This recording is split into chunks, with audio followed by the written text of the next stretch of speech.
नमस्कार मित्रों, बहुत बहुत स्वागत है आप सभी का आपके अपने यूट्यूब चैनल आरजीएस में। और हमेशा की तरह आज भी हाजिर हैं डेली करंट अफेयर के प्रोग्राम की सीरीज में। और इस डेली करंट अफेयर के माध्यम से जो समसामयिक घटनाएं होती हैं उन्हें आप तक पहुंचाया जाता है। और इसमें एमसीक्यू और उनकी व्याख्या के माध्यम से स्टैटिक पार्ट्स को भी जोड़ा जाता है, ताकि जब आने वाले समय में जब आप एग्जाम हॉल में बैठें तो ज़्यादा से ज़्यादा प्रश्नों को सही कर सकें। चलिए हम लोग देखते हैं, पहले प्रश्न की ओर बढ़ते हैं। तो हाल ही में केंद्रीय गृह मंत्री और सहकारिता मंत्री अमित शाह ने तेलंगाना के किस शहर में राष्ट्रीय हल्दी बोर्ड के मुख्यालय का उद्घाटन किया है? तो किसने किया है? केंद्रीय गृह मंत्री ने किया है, सहकारिता मंत्री हैं, ठीक है। ये दोनों जो है अमित शाह ही हैं, ठीक है। इन्होंने तेलंगाना के किस शहर में राष्ट्रीय हल्दी बोर्ड के मुख्यालय का उद्घाटन किया है? तो ऑप्शन ए कह रहा है Hyderabad, option B Nizamabad, option C Warangal, option D Karimnagar. तो यह जो है निजामाबाद में किया है। चलिए हम लोग व्याख्या को देखें। तो राष्ट्रीय हल्दी बोर्ड के बारे में बात करें तो हालिया खबरों के अनुसार केंद्रीय गृह मंत्री और सहकारिता मंत्री अमित शाह ने तेलंगाना के निजामाबाद में राष्ट्रीय हल्दी बोर्ड के मुख्यालय का उद्घाटन किया है।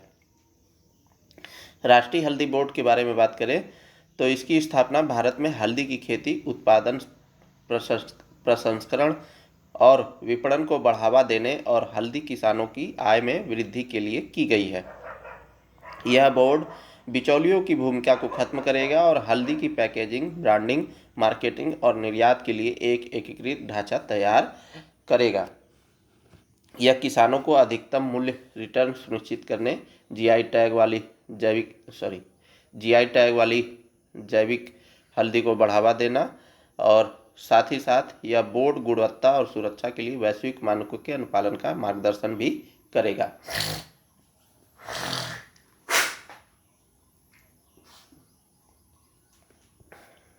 तेलंगाना के बारे में बात करें तो 2 जून 2014 को आंध्र प्रदेश के उत्तर पश्चिमी भाग को अलग कर 29वां राज्य तेलंगाना बनाया गया। आंध्र राज्य अधिनियम 1953 ने मद्रास राज्य, जो अब तमिलनाडु के नाम से जाना जाता है, से तेलुगु भाषी क्षेत्रों को निकालकर भारत का पहला भाषाई राज्य बनाया, जिसे आंध्र राज्य के रूप में जाना जाता है। राज्य पुनर्गठन अधिनियम 1956 ने हैदराबाद राज्य के तेलुगु भाषी क्षेत्रों को आंध्र राज्य में मिलाकर विस्तारित आंध्र प्रदेश राज्य निर्माण किया। आंध्र प्रदेश पुनर्गठन अधिनियम 2014 ने आंध्र प्रदेश को 2 अलग अलग राज्यों अर्थात आंध्र प्रदेश अवशिष्ट और तेलंगाना में विभाजित कर दिया। तो ये कुछ प्रमुख जो बंटवारे के समय है वो देखा हम लोगों ने। तेलंगाना उत्तर में महाराष्ट्र और छत्तीसगढ़, पश्चिम में कर्नाटक और दक्षिण और पूर्वी दिशा में आंध्र प्रदेश से घिरा हुआ है।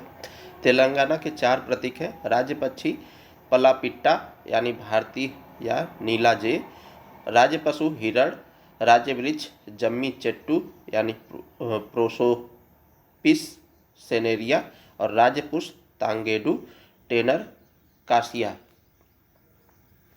चलिए अगले प्रश्न की ओर बढ़े।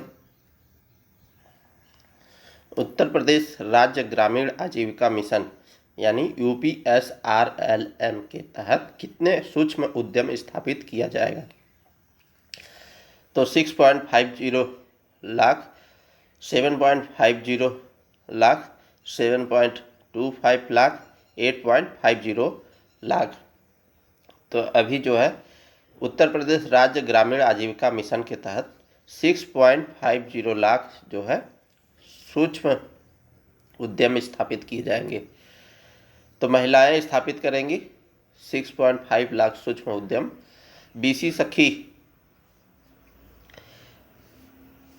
विद्युत सखी, कृषि आजीविका सखी, पशु सखी, सूर्य सखी जैसी कोशिशों के बाद उत्तर प्रदेश राज्य ग्रामीण आजीविका मिशन अब स्वयं सहायता समूहों की महिलाओं को सूक्ष्म उद्यम सखी के रूप में भी विकसित करने में जुट गया है। इन महिलाओं को उद्यम स्थापना, संचालन से लेकर उत्पादन की बिक्री तक का प्रशिक्षण दिया जाएगा। उद्यम स्थापित करने के लिए ऋण दिलाया जाएगा। मिशन की ओर से 6.50 लाख से अधिक सूक्ष्म उद्यम शुरू कराने की योजना बनाई गई है। इसके लिए फिलहाल महिलाओं के चयन का काम चल रहा है। प्रदेश के सभी जिलों में लागू की गई इस योजना के तहत प्रदेश भर में महिला स्वयं सहायता समूहों से जुड़ी 13,064 महिलाएं चयनित की जानी हैं। चयनित महिलाओं को विकसित प्रशिक्षण मॉड्यूल के माध्यम से प्रशिक्षित किया जाएगा। महिलाओं के चयन के लिए 19 जून को प्रथम चरण में 39 जिलों की परीक्षा कराई गई थी। अब बुधवार को दूसरे चरण में शेष 24 जिलों में परीक्षा का आयोजन होना है, यानी कल हो चुका है। मिशन निदेशक दीपा रंजन ने बताया कि सूक्ष्म उद्यम सखियां खुद उद्यमी बनेंगी। उन्हें छोटे व्यापार शुरू करने, वित्तीय सहायता प्राप्त करने और विपणन आदि के लिए मार्गदर्शन दिया जाएगा। बैंक सखी की मदद से उन्हें बैंक ऋण उपलब्ध कराया जाएगा। आगे चलकर एक सूक्ष्म उद्यम सखी 50 अन्य महिलाओं को उद्यम कराने में सहयोग करेगी। जिस तरह बीसी सखी, विद्युत सखी आदि योजनाओं से महिलाएं समृद्ध हुई हैं, सूक्ष्म उद्यम सखी योजना भी उनको आर्थिक रूप से मजबूत बनाएगी। तो ये था दोस्तों बीसी सखी और सामूहिक विकास के तहत, सहकारी विकास के तहत 6.5 लाख सूक्ष्म उद्यम स्थापित करने का लक्ष्य है और ये उत्तर प्रदेश के लिए विशेष है।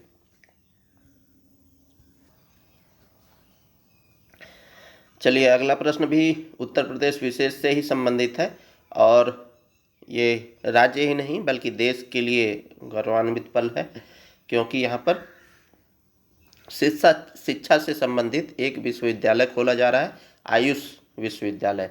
ठीक है, तो हाल ही में राष्ट्रपति द्वारा उत्तर प्रदेश के पहले आयुष विश्वविद्यालय का शुभारंभ कहाँ किया गया? तो राष्ट्रपति द्वारा शुभारंभ किया गया उत्तर प्रदेश का पहला है और है क्या? आयुष विश्वविद्यालय। ठीक है, तो ऑप्शन ए कह रहा वाराणसी, ऑप्शन बी कह रहा Agra, option C Lucknow, option D Gorakhpur. तो यह जो है गोरखपुर में किया गया है, गोरखनाथ के नाम पर। तो राष्ट्रपति मुर्मू जी ने गोरखपुर में गुरु गोरखनाथ आयुष विश्वविद्यालय का उद्घाटन किया। राष्ट्रपति द्रौपदी मुर्मू ने आज उत्तर प्रदेश, यानी परसों की न्यूज़ है, उत्तर प्रदेश के गोरखपुर में गुरु गोरखनाथ आयुष विश्वविद्यालय का उद्घाटन किया। विश्वविद्यालय को भारत की प्राचीन परंपराओं और मूल्यों का आधुनिक केंद्र बताते हुए राष्ट्रपति ने कहा कि यह संस्थान न केवल उत्तर प्रदेश बल्कि पूरे देश के लिए स्वास्थ्य सेवाओं के क्षेत्र में मील का पत्थर साबित होगा। राष्ट्रपति मुर्मू जी ने कहा कि भारत में योग और स्वास्थ्य को बनाए रखने की परंपरा बहुत पुरानी है। उन्होंने 2047 तक देश को विकसित बनाने के लिए इस परंपरा को आगे बढ़ाने की जरूरत पर बल दिया है। राष्ट्रपति ने हाल के वर्षों में गोरखपुर में बुनियादी ढांचे को तेजी के विकास पर भी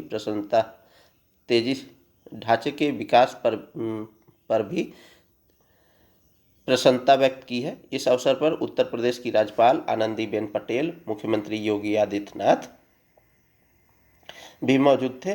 इस अवसर पर बोलते हुए उत्तर प्रदेश के मुख्यमंत्री योगी आदित्यनाथ ने इस अवसर को राज्य में स्वास्थ्य और संस्कृति को एक नए युग की शुरुआत बताया। मुख्यमंत्री जी ने कहा कि यह विश्वविद्यालय स्वास्थ्य पर्यटन के नए गंतव्य के रूप में दुनिया को आकर्षित करेगा। उन्होंने कहा कि स्वास्थ्य के लिए हर जिले में 100 बेड का हेल्थ एंड वेलनेस सेंटर बनाया जाएगा। इससे पहले राष्ट्रपति ने एक प्रदर्शनी का भी अवलोकन किया। अन्य तथ्य की बात करें तो इस विश्वविद्यालय ने पूरे राज्य के सभी आयुर्वेद, यूनानी, होम्योपैथी कॉलेजों को एक ही नियामक ढांचे के तहत एकीकृत किया है। विश्वविद्यालय की आधारशिला कब रखी गई थी? तो 28 अगस्त 2021 को तत्कालीन राष्ट्रपति रामनाथ कोविंद द्वारा उत्तर प्रदेश के मुख्यमंत्री के निमंत्रण पर रखी गई थी। यह विश्वविद्यालय गोरखपुर जिला मुख्यालय से लगभग 25 किलोमीटर दूर पिपरी भाट में 25 एकड़ के परिसर में स्थित है। विश्वविद्यालय के पूरे राज्य के 98 आयुष कॉलेज संबंध है, जिसमें 76 आयुर्वेद, 10 यूनानी और 12 होम्योपैथी कॉलेज शामिल है। महायोगी गुरु गोरखनाथ आयुष विश्वविद्यालय की स्थापना से इसके नियमन को एक ही प्रणाली के अंतर्गत लाया गया है। यह विश्वविद्यालय 2021-22 शैक्षणिक सत्र से संचालित हो रहा है और वर्तमान में निम्नलिखित कार्यक्रमों की परीक्षा और शैक्षणिक गतिविधियों की देख रेख करता है। आयुर्वेद में MBBS, BAMS, MBBS तो एलोपैथी में होता है, ठीक है। आयुर्वेद में BAMS, MD और MS, यूनानी में BUMS, MD और MS तथा होम्योपैथी में BH, MS और MD, ये सभी में प्रशिक्षण प्रदान करता है, ठीक है। विश्वविद्यालय योग, प्राकृतिक चिकित्सा, सिद्ध और शोवा रिगपा जैसी अतिरिक्त शाखाओं में शैक्षणिक और उपचार गतिविधियों की शुरुआत के लिए योजना बना रहा है।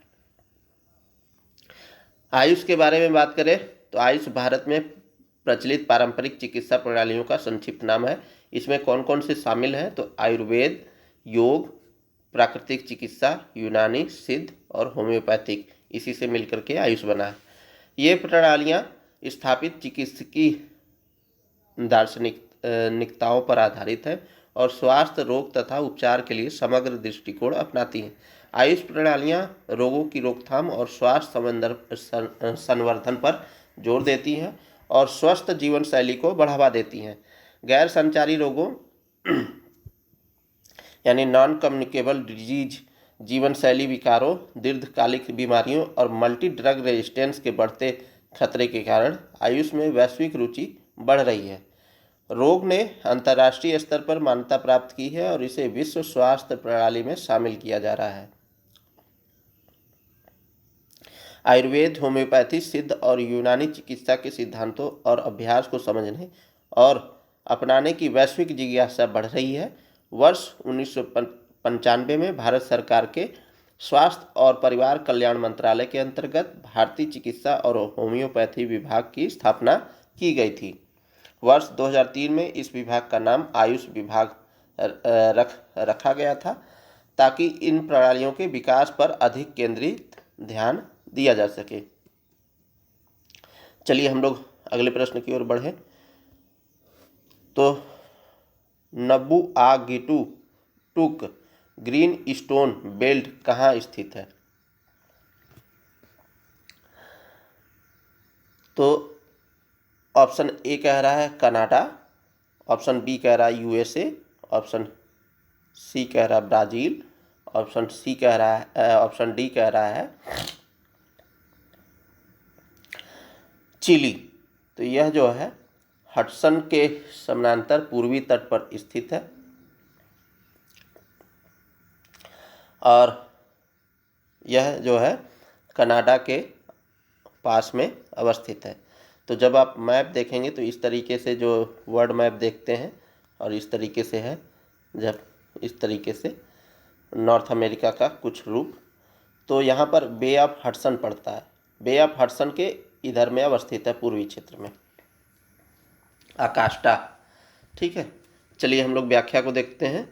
तो प्राचीनतम चट्टानों की खोज की गई है, इसलिए यह चर्चा में है। तो कनाडा के नबुआगिटुक ग्रीन स्टोन बेल्ट में वैज्ञानिकों ने पृथ्वी की सबसे पुरानी चट्टानों की पहचान की है।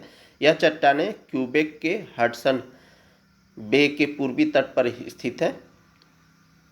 इन चट्टानों की आयु लगभग 4.16 अरब वर्ष आंकी गई है। पहले इन्हें 4.3 अरब वर्ष पुराना बताया गया था, जबकि कुछ वैज्ञानिकों ने इन्हें 3.8 अरब वर्ष पुराना माना गया है। तो ये आप आयु देख रहे हैं 4.16 अरब वर्ष। अब इससे क्या होगा कि जो पृथ्वी की उत्पत्ति है और जो जीवों की उत्पत्ति है उन्हें समझने में आसानी मिलेगी, तो इसीलिए यह चर्चा में है। प्राचीनतम चट्टानों की खोज की गई है। तो पहले कनाडा की अकास्टा ग्नाइस कॉम्प्लेक्स में भी 4 अरब वर्ष पुराना चट्टानें पाई गई थी, लेकिन नबुआगिटुक टूक की चट्टानें उनसे भी पुरानी हो सकती हैं। इन चट्टानों का अध्ययन पृथ्वी के प्रारंभिक इतिहास, मैग्मा महासागरों और जीवन की उत्पत्ति की जानकारी दे सकता है। चलिए अगले प्रश्न की ओर बढ़ें। तो निम्नलिखित कथनों पर विचार कीजिए।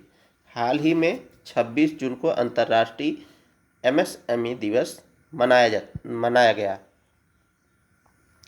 और इस वर्ष का विषय सतत विकास और नवाचार के चालक के रूप में एमएसएमई की भूमिका को बढ़ाना है। तो बताना क्या है, उपरोक्त में से कौन से कथन सही है। तो यहाँ पर आपको बताते चलें कि पहला स्टेटमेंट गलत है, क्योंकि ये 26 जून नहीं बल्कि 27 जून को मनाया जाता है और इस वर्ष का विषय सतत विकास और नवाचार के चालक के रूप में एमएसएमई की भूमिका को बढ़ाना है। तो ये ऑप्शन सही है। तो सही विकल्प चुनना है तो ऑप्शन बी हमारा सही हो जाएगा, केवल 2।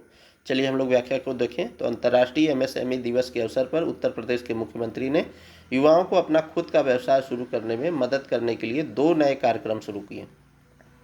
उन्होंने सीएम युवा नामक एक मोबाइल ऐप लॉन्च किया और यूथ अड्डा केंद्र खोले। उत्तर प्रदेश ने अपने सूक्ष्म, लघु और मध्यम उद्यमों एमएसएमई के लचीलेपन, नवाचार और उद्यमशीलता की भावना का भी जश्न मनाया, जो राज्य के आर्थिक परिदृश्य को बदलने और 2025 में भारत के विकास को गति देने में जुटे हैं।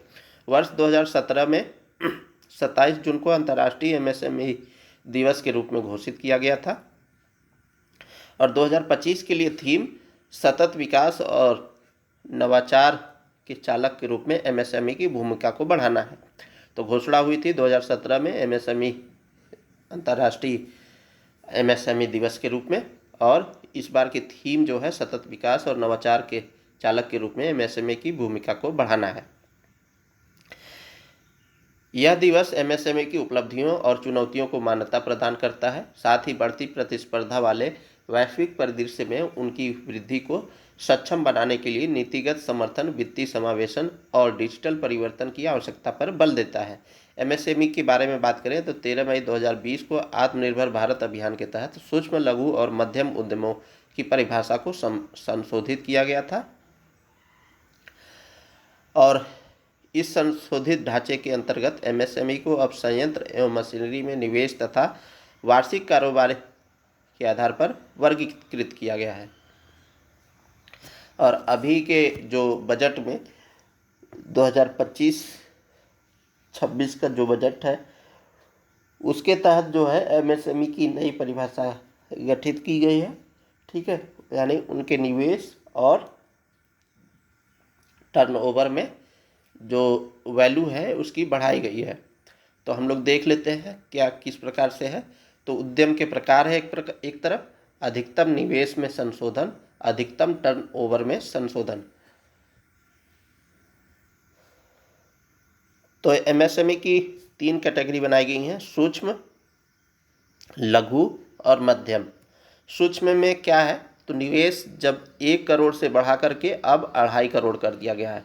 यानी जो हम पूंजी लगाते हैं, पूंजी लगा करके कोई स्टार्टअप शुरू करते हैं, ठीक है, तो अगर हम 2.5 करोड़ रुपए तक किसी भी फैक्ट्री में लगाए हैं तो उसे हम सूक्ष्म उद्योग के अंतर्गत रखेंगे। और इसका टर्नओवर यानी कारोबार, यानी यहाँ से सामान बेचें और कहीं से बाहर सामान ले आए, तो कुल जो टर्नओवर होता है, कुल पैसे का लेन देन होता है, उसे हम टर्नओवर कहते हैं। तो अब जो है 5 करोड़ से बढ़ाकर 10 करोड़ कर दिया गया है। वहीं लघु की बात करें तो 10 करोड़ से बढ़ा करके निवेश के मामले में 25 करोड़ कर दिया गया है और टर्नओवर के मामले में बात करें तो 50 करोड़ से बढ़ा करके 100 करोड़ कर दिया गया है। वहीं मध्यम की बात करें तो 50 करोड़ रुपए से बढ़ा करके 125 करोड़ रुपए कर दिया गया है निवेश में, और टर्नओवर में 250 करोड़ से 500 करोड़ रुपए तक का जब टर्नओवर रहेगा, 250 करोड़ रुपए से बढ़ा करके अब 500 करोड़ कर दिया गया है, यानी 500 करोड़ तक आपका टर्नओवर हो रहा है तो मध्यम श्रेणी में आएगा। अब इसमें एक देखिए पैटर्न समझ में आ रहा होगा, यानी जो पहले 1 करोड़ था, 10 करोड़ था और 50 करोड़ था, इसमें मल्टीप्लिकेशन किया गया है 2.5 का, मल्टीप्लाई बाई 2.5, मल्टीप्लाई बाई 2.5, ये निकल कर के आएगा कितना 2.5 करोड़, ये 25 करोड़ और ये 125 करोड़। यहाँ जो टर्नओवर की बात है तो पहले था 5 करोड़, फिर 50 करोड़, फिर 250 करोड़, इसमें मल्टीप्लाई किया गया है 2 का, ठीक है। अब ये निकल के आएगा कितना 10 करोड़ टर्नओवर के मामले में, ये निकल के आएगा 100 करोड़ टर्नओवर के मामले में, और ये निकल के आएगा 50 करोड़ टर्नओवर के मामले में। तो ये मल्टीप्लाइंग फैक्टर जो है आप याद रखिएगा, बाकी एमएसएमई की परिभाषा आप गढ़ लेंगे। तो उत्तर प्रदेश का परिदृश्य की बात करें तो उत्तर प्रदेश में सूक्ष्म लघु और मध्यम उद्यम एमएसएमई क्षेत्र विनिर्माण उद्योग की रीढ़ है, जिसे पारंपरिक समूहों के मजबूत नेटवर्क का समर्थन प्राप्त है। राज्य में 90 लाख एमएसएमई है, जो भारत के कुल 6.33 करोड़ एमएसएमई का लगभग 14% है। इसमें सूक्ष्म लाख इकाइयां हैं, जबकि लघु उद्यम 0.36 लाख इकाइयां हैं। उद्योग में प्रमुख विकास की बात करें तो सरकार का लक्ष्य एमएसएमई विकास और रोजगार सृजन दोनों में 15% वार्षिक वृद्धि दर हासिल करना है। इसके समर्थन के लिए कई विशेष योजनाएं शुरू की गई हैं।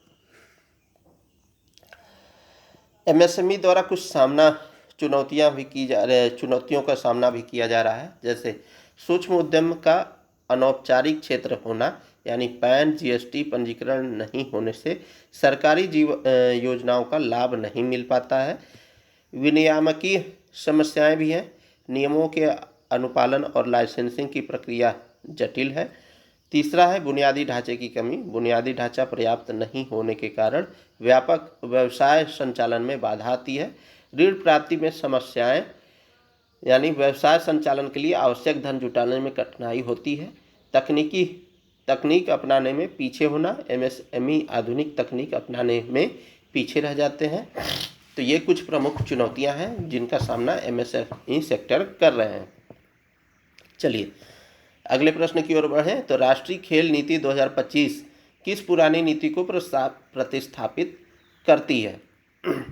तो अभी जो है केंद्र सरकार द्वारा राष्ट्रीय खेल नीति लाया गया है 2025, और इसके जरिए जो है खेलों के प्रति लोगों का जुड़ाव जो है बढ़ सके, साथ ही साथ सिर्फ आजीविका के लिए मतलब नौकरी या शिक्षा ही एक माध्यम ना हो, खेल भी एक माध्यम हो। तो इसीलिए इसी के उद्देश्य से यह लाया गया है राष्ट्रीय खेल नीति 2025। और इसके पहले जो है यह प्रतिस्थापित करेगी किसको? ऑप्शन ए कह रहा है राष्ट्रीय खेल नीति 1995, राष्ट्रीय खेल नीति 2000, ऑप्शन सी कह रहा है राष्ट्रीय खेल नीति 2001, ऑप्शन डी कह रहा है राष्ट्रीय खेल नीति 2011। तो यह जो है राष्ट्रीय खेल नीति 2001 को प्रतिस्थापित करेगी। चलिए हम लोग व्याख्या को देखें। तो राष्ट्रीय खेल नीति 2025 की प्रमुख विशेषताओं की बात करें तो केंद्रीय मंत्रिमंडल ने 1 जुलाई 2025 को राष्ट्रीय खेल नीति यानी नेशनल स्पोर्ट्स पॉलिसी को मंजूरी दी है। यह नीति 2001 की राष्ट्रीय खेल नीति को प्रतिस्थापित करती है। इसके उद्देश्य की बात करें तो भारत के खेल परिदृश्य को पुनः आकार देना और नागरिकों को खेल के माध्यम से सशक्त बनाना है। नीति भारत को वैश्विक खेल शक्ति के रूप में स्थापित करने के लिए एक दूरदर्शी और रणनीतिक रोडमैप प्रदान करती है। नीति के तहत भारत को 2036 ओलंपिक खेलों की मेजबानी के लिए एक मजबूत दावेदार बनाया जाएगा।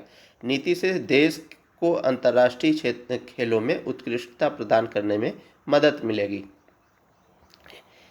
नीति के जो 5 प्रमुख स्तंभों पर आधारित है यह नीति तो वैश्विक मंच पर उत्कृष्टता, आर्थिक विकास के लिए खेल, सामाजिक विकास के लिए खेल, जन आंदोलन के रूप में खेल और शिक्षा के साथ एकीकरण। तो ये जो है 5 प्रमुख स्तंभ हैं। चलिए अगले प्रश्न की ओर बढ़ें। तो यह जो है डिजिटल इंडिया से संबंधित है। निम्नलिखित कथनों पर विचार करें। डिजिटल इंडिया मिशन की शुरुआत 2015 में हुई थी। इसका लक्ष्य भारत को डिजिटल रूप से सशक्त समाज और ज्ञान अर्थव्यवस्था में बदलना है। यह एक अम्ब्रेला कार्यक्रम है जिसमें कई सरकारी मंत्रालय और विभाग शामिल हैं। इसका समग्र समन्वय इलेक्ट्रॉनिक्स और सूचना प्रौद्योगिकी मंत्रालय यानी मैटी करता है। तो इस संदर्भ में सही कथन का चयन करना है। तो ऑप्शन ए कह रहा है केवल एक, ऑप्शन बी कह रहा है केवल दो, ऑप्शन सी कह रहा है एक और दो दोनों, ऑप्शन डी कह रहा है ना तो एक और ना ही दो। तो यह दोनों स्टेटमेंट सही हैं, इसलिए राइट आंसर क्या हो जाएगा? Option C. चलिए हम लोग व्याख्या को देखें। तो डिजिटल इंडिया के 10 वर्ष पूर्ण हुए। डिजिटल इंडिया मिशन की शुरुआत 2015 में हुई थी। इसका लक्ष्य भारत को डिजिटल रूप से सशक्त समाज और ज्ञान अर्थव्यवस्था में बदलना है। यह एक अम्ब्रेला कार्यक्रम है जिसमें कई सरकारी मंत्रालय और विभाग शामिल हैं। इसका समग्र समन्वय इलेक्ट्रॉनिक्स और सूचना प्रौद्योगिकी मंत्रालय करता है। यह 3 विजन क्षेत्रों की पहचान करता है। कौन कौन से 3 विजन क्षेत्र हैं? तो डिजिटल इंडिया के तहत 3 विजन क्षेत्र कौन कौन से? प्रत्येक नागरिक के लिए उपयोगिता के रूप में डिजिटल इंफ्रास्ट्रक्चर, गवर्नेंस और मांग पर सेवाएं, नागरिकों का डिजिटल सशक्तिकरण। तो ये 3 विजन क्षेत्र हैं। अब तीनों के बारे में हम लोग देख लेते हैं। तो प्रत्येक नागरिक के लिए उपयोगिता के रूप में डिजिटल इंफ्रास्ट्रक्चर यानी कोर यूटिलिटी के रूप में हाई स्पीड इंटरनेट उपलब्ध कराना, जन्म से मृत्यु तक डिजिटल पहचान, मोबाइल फ़ोन और बैंक खाता उपलब्ध कराना, कॉमन सर्विस सेंटर तक आसान पहुंच, पब्लिक क्लाउड पर साझा करने योग्य प्राइवेट स्पेस और सुरक्षित साइबर स्पेस, ये इंफ्रास्ट्रक्चर से संबंधित है। गवर्नेंस और मांग पर सेवाएं, तो विभागों या अधिकार क्षेत्रों में निर्बाध रूप से एकीकृत ऑनलाइन और मोबाइल प्लेटफार्म पर रियल टाइम में सेवा की उपलब्धता, सभी नागरिक हकदारियों के लिए cloud accessibility, ease of doing business के लिए डिजिटल रूप से परिवर्तित सेवाएं, इलेक्ट्रॉनिक और कैशलेस वित्तीय लेन देन और निर्णय समर्थन और विकास के लिए जीआईएस का उपयोग। तीसरा है नागरिकों का डिजिटल सशक्तिकरण यानी सार्वभौमिक डिजिटल साक्षरता, सार्वभौमिक रूप से सुलभ डिजिटल संसाधन, सभी दस्तावेजों और प्रमाण पत्रों के लिए क्लाउड एक्सेसिबिलिटी, भारतीय भाषाओं में उपलब्ध डिजिटल संसाधन और सेवाएं, सहभागी गवर्नेंस के लिए सहयोगात्मक डिजिटल प्लेटफॉर्म और क्लाउड के माध्यम से सभी हकदारियों की पोर्टेबिलिटी। तो ये डिजिटल इंडिया के तहत 3 विजन क्षेत्र हैं। तो डिजिटल इंडिया के तहत प्रमुख उपलब्धियां क्या रही हैं? तो डिजिटल अर्थव्यवस्था 2022-23 में डिजिटल अर्थव्यवस्था ने राष्ट्रीय आय में 11.74% का योगदान दिया। इसके 2024-25 तक 13.42% तक पहुंचने की उम्मीद है। State of India's digital economy report 2024 के अनुसार भारत अब अर्थव्यवस्था के डिजिटलीकरण में विश्व में तीसरे स्थान पर है। कनेक्टिविटी और इंफ्रास्ट्रक्चर की बात करें तो वर्ष 2014 में 25.15 करोड़ इंटरनेट कनेक्शन थे, जो बढ़कर 2024 में 96.96 करोड़ हो गए हैं। भारत नेट परियोजना के तहत 2.18 लाख ग्राम पंचायतों को हाई स्पीड इंटरनेट से जोड़ा गया है। डिजिटल भुगतान की बात करें तो वर्ष 2023 में वैश्विक रियल टाइम डिजिटल पेमेंट में भारत की 49% हिस्सेदारी थी। यूपीआई अब 7 से अधिक देशों में लागू है। आधार सक्षम की बात करें तो डीबीटी यानी प्रत्यक्ष लाभ अंतरण, इसने फर्जी लाभार्थियों की पहचान करके लगभग 3.48 लाख करोड़ की बचत की है। जो लीकेज की समस्या थी उससे लाभ मिला है, मतलब उससे क्या हुआ है, रोक हुआ है। रणनीतिक तकनीकी क्षमताओं का विकास हुआ है। India AI mission, India semiconductor mission, 6 परियोजनाएं स्वीकृत की गई हैं और सेमीकान इंडिया 2025 जैसी पहलों से तकनीकी क्षेत्र को मजबूती मिल रही है। ई गवर्नेंस भी बढ़ा है। तो कर्मयोगी भारत आईजीओटी प्लेटफॉर्म के जरिए नौकरशाहों को डिजिटल ट्रेनिंग दी जा रही है। उमंग ऐप के माध्यम से केंद्र और राज्य सरकार की सेवाएं आम लोगों तक आसानी से पहुंच रही हैं। चलिए अगले प्रश्न की ओर बढ़ें। तो परम कुडी रामनाथपुरम राजमार्ग परियोजना किस राष्ट्रीय राजमार्ग से संबंधित है?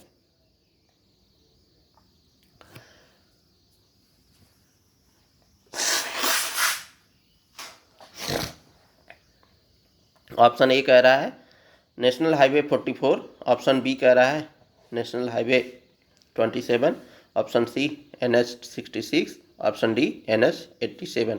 तो यह जो है NH 87 से संबंधित है। कल का जब न्यूज़पेपर देखेंगे तो वहाँ मिल जाएगा आपको, ठीक है। और इसके चौड़ीकरण की बात हुई है। परियोजना के विवरण और उद्देश्य की बात करें तो केंद्रीय मंत्रिमंडल ने 1 जुलाई 2025 को परमकुड्डी रामनाथपुरम खंड यानी NH 87 को 4 लेन बनाने की मंजूरी दी है, इसलिए चर्चा में है। यह परियोजना तमिलनाडु में राष्ट्रीय राजमार्ग 87 पर विकसित की जाएगी। परियोजना की कुल लंबाई 46.7 किलोमीटर होगी। इसे हाइब्रिड एन्युटी मोड पर विकसित किया जाएगा। हाइब्रिड रूप से एन्युटी मोड पर, यानी कि ये वार्षिक रूप से इसका किराया लिया जाएगा। परियोजना की अनुमानित लागत 1853 करोड़ है। इसका उद्देश्य क्या है तो मौजूदा 2 लेन मार्ग पर यातायात की भीड़ को कम करना, सड़क सुरक्षा बढ़ाना और गतिशीलता को बेहतर बनाना। यह खंड परमकुडी, सथिरकुडी और रामनाथपुरम जैसे तेजी से बढ़ते शहरों की परिवहन आवश्यकताओं को पूरा करेगा। चलिए अगले प्रश्न की ओर बढ़ें तो निम्नलिखित कथनों पर विचार कीजिए। हाल ही में ऑपरेशन बिहाली जम्मू कश्मीर में चलाया गया। और दूसरा ऑप्शन कह रहा है ऑपरेशन बिहाली का उद्देश्य आतंकवादियों के बारे में पता लगाना है। तो उपयुक्त में से कौन सा से कथन सही है? तो अब ऑप्शन ए केवल 1, ऑप्शन बी केवल 2, ऑप्शन सी 1 और 2 दोनों, ऑप्शन डी न तो 1 और न ही 2।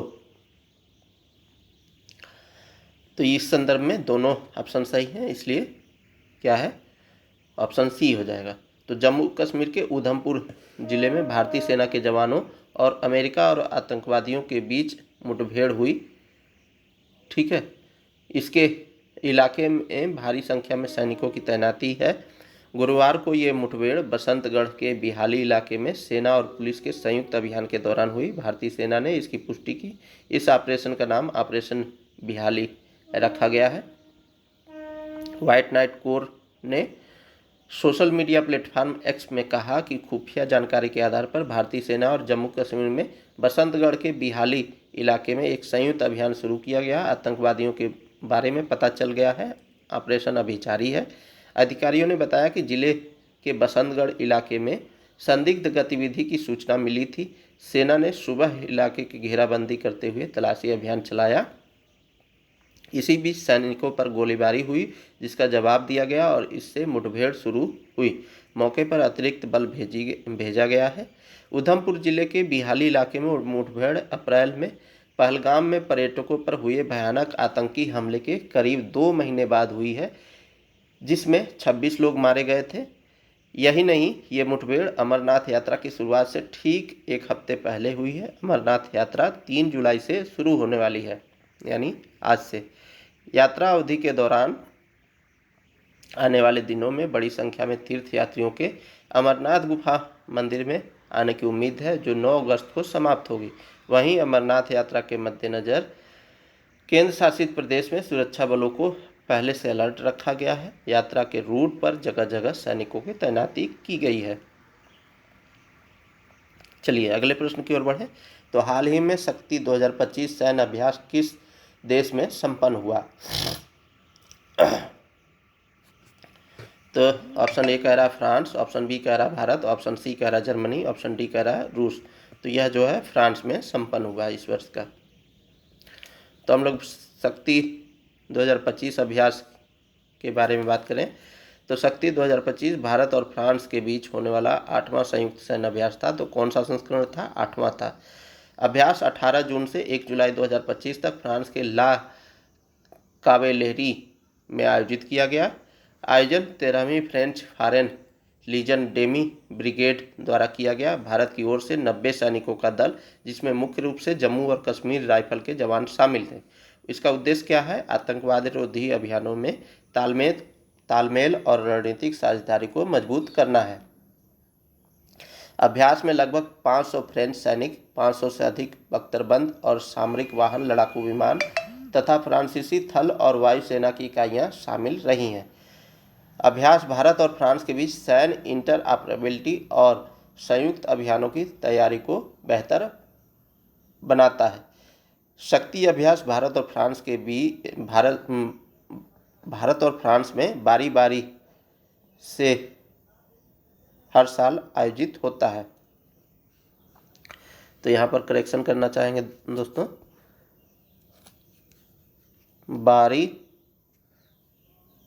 बारी से हर साल आयोजित होता है।